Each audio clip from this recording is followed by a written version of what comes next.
Hello, my name's Tim Rumball. I'm editor of Amateur Gardening magazine. A few weeks ago, about 8 weeks ago actually, I took some sage cuttings, Salvia officinalis, and I showed you how to actually take the cuttings and put them into some cuttings compost to get them to root. And as you can see, they've done rather well. They've got a bit straggly because they've been stuck on the greenhouse floor, so they haven't had very much light, but they've grown very well. And if you can look in the bottom, it's quite difficult to see, but there are a few roots coming, just beginning to show at the bottom. So I'm quite confident that they've set roots, and this is the stage to pot them up.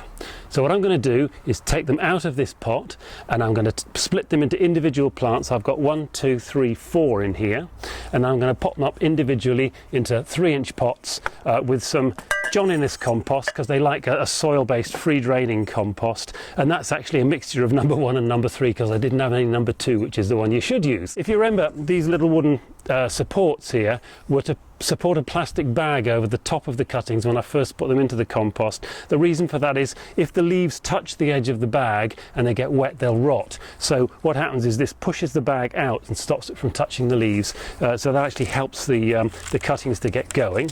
But as you can see, they've got going very nicely. So what we'll do is we'll tip this out now.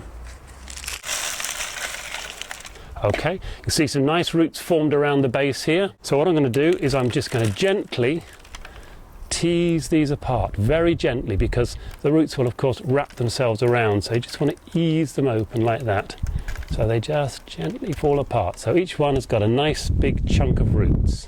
Okay, lay them down carefully. Another one there. More great roots, lay them down carefully. And one more. There we go, the last 2.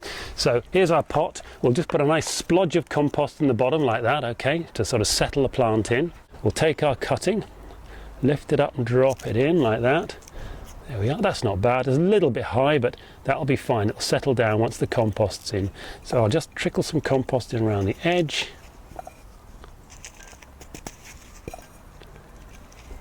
There we go, support it.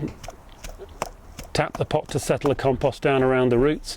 If you force it in around the roots, then you've every chance of breaking them. So you need to be quite delicate about doing this. Just tap the pot to get the compost down. Okay, the final job, now we've got these nicely potted up, is to give them a bit of water, just to settle the compost in properly around the roots.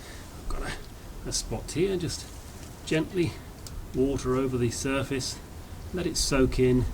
You don't want to do too little. You want plenty to go in there. You want the water to get down through the pot. Don't be frightened of watering, and that was one of the benefits of keeping the soil level just below the edge of the pot. You can build up the water level in there and it soaks in nicely.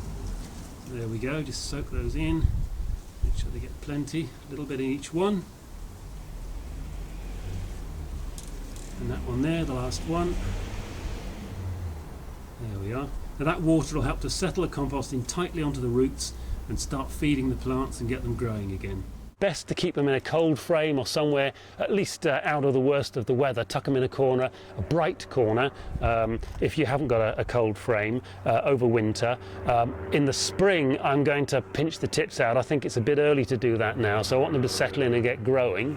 So what I'm going to do is leave it a few weeks until the roots have got cracking, and then I'll just pinch it out maybe there or there, so we get nice stocky plants and they'll start to put out shoots from in between the leaf nodes.